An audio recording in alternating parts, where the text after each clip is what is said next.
મોટા સમાચાર અત્યારે સામે આવી રહ્યા છે તેના પર નજર કરીએ। હરિયાણાની જ્યોતિ મલ્હોત્રા જેવો જાસૂસી કેસ કચ્છની અંદર પણ સામે આવી ચૂક્યો છે। આ કચ્છથી મોટા સમાચાર કહી શકાય છે। કચ્છના જે વ્યાપરમાંથી પાકિસ્તાની જાસૂસ સહદેવસિંહ ગોહિલની ધરપકડ કરી લેવામાં આવી છે। એટીએસ કચ્છના હેલ્થ વર્કરને ધરપકડ કરી ચૂકી છે। વધુ એક જાસૂસીનો કેસ છે તે કચ્છથી સામે આવ્યો છે। સહદેવસિંહ ભારતીય નેવી અને બીએસએફની માહિતી પાકિસ્તાનને પહોંચાડતો હોવાનો મોટો ખુલાસો અહીં થયો છે। સહદેવસિંહે આદિત્યને બીએસએફ અને નેવીના બાંધકામના નકશા સુધીની વસ્તુઓ પહોંચાડી આપી હતી।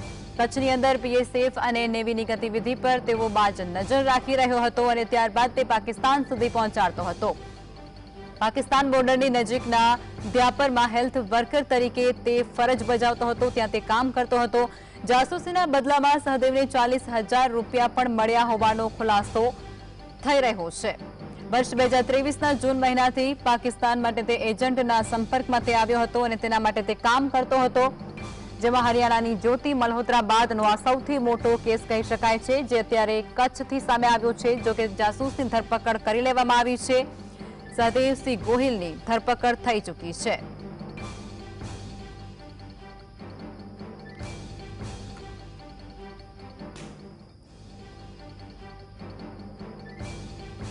તો આ કચ્છથી સૌથી મોટા સમાચાર અત્યારે મળી રહ્યા છે એવું કહી શકાય છે, કારણ કે જે પ્રમાણે હરિયાણાથી જાસૂસની ધરપકડ થઈ છે જ્યોતિ મલ્હોત્રાની, તેવી જ રીતે કચ્છની અંદરથી પણ એક એવા જ જાસૂસ મળી આવ્યો છે જેની ધરપકડ પણ થઈ ચૂકી છે।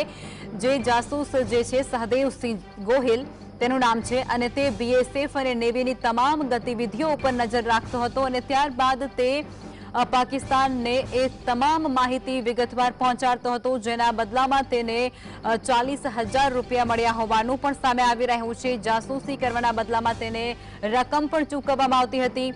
જે પ્રમાણે વિગતો સામે આવી રહી છે, વર્ષ 2023ને જૂન મહિનાથી તે પાકિસ્તાનના જે જાસૂસ છે તેના સંપર્કમાં આવ્યો હતો અને ત્યારબાદ તે તેના માટે કામ કરવાનું તે શરૂ કરી રહ્યો હતો અને ત્યારબાદ તેને રકમ પણ ચૂકવવામાં આવી હતી। વ્યાપર વિસ્તાર છે જે કચ્છના એકદમ સરહદી વિસ્તાર પર આવેલો વિસ્તાર છે અને તેની અંદર તે હેલ્થ વર્કર તરીકે ત્યાં કામ કરતો હતો અને ત્યારબાદ તેની ધરપકડ અત્યારે કરી લેવામાં આવી છે। એટીએસની ટીમ દ્વારા તેની ધરપકડ કરાઈ છે, એટલે એવું પણ કહી શકાય કે ગુજરાત એટીએસને પણ અહીં મોટી સફળતા મળી છે। જાસૂસની ધરપકડ તેમના દ્વારા કરવામાં આવી છે અને તેને લઈને તમામ જે પૂછપરછ છે, કાયદાકીય કાર્યવાહી છે તે પણ તેમના દ્વારા હાથ ધરવામાં આવી છે। જ્યાં જાસૂસ છે તે કચ્છમાં બીએસએફ અને નેવીની જે ગતિવિધિઓ છે તેના પર નજર રાખતો હતો। સંવાદદાતા વિરેન્દ્ર ભાટી ફોનલાઈન પર જોડાઈ ચૂક્યા છે। વિરેન્દ્ર, વધુ એક જાસૂસની ધરપકડ થઈ છે અને આ કચ્છથી ધરપકડ કરવામાં આવી છે, શું કહેશો? બિલકુલથી લખમા કે કચ્છ ખાતેથી ગુજરાત એટીએસને એક ખૂબ જ મોટી સફળતા મળી છે। લખમાં વાત કરવામાં આવે તો રાષ્ટ્રીય સુરક્ષાને જે લગતી ગુપ્ત માહિતીઓ હોય છે તે પાકિસ્તાનના એજન્ટને સહદેવસિંહ ગોહિલ નામનો જે શખ્સ છે તેના દ્વારા પહોંચાડવામાં આવતી હતી અને આ સહદેવસિંહ ગોહિલ છે તેની ગુજરાત એટીએસ દ્વારા હાલ ધરપકડ કરી લેવામાં આવી છે।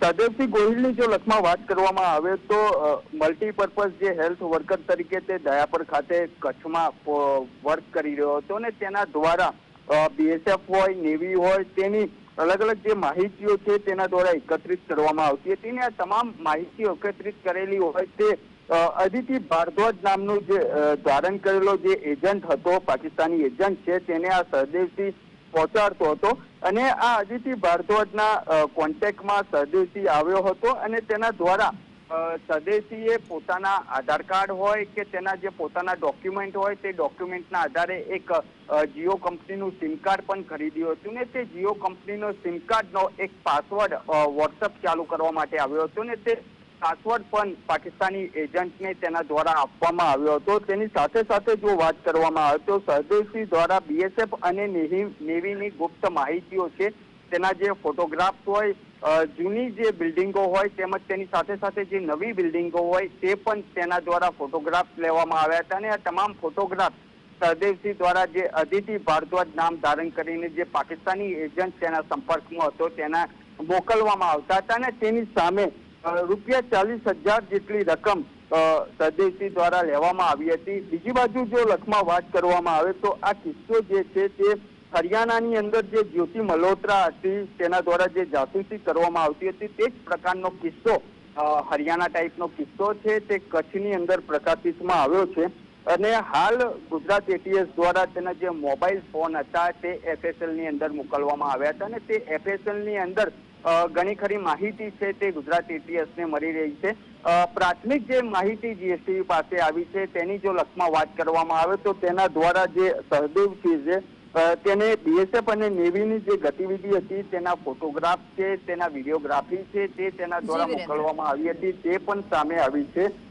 બીજી બાજુ જો વાત કરવામાં આવે તો દયાપર ખાતે તે 1 વર્ષની આસપાસ જેટલો સમય વીત્યો છે ને ત્યાં હેલ્થ વર્કર તરીકે તે પોતાની ફરજ નિભાવતો હતો, પરંતુ તેની સાથે સાથે નાપાસ જે પ્રતિષ્ઠાન છે તેને ઘણી ખરી માહિતી છે તે પહોંચાડતો હતો લખમાં। જી વિરેન્દ્ર, આપ જોડાયા તે બદલ આપનો આભાર।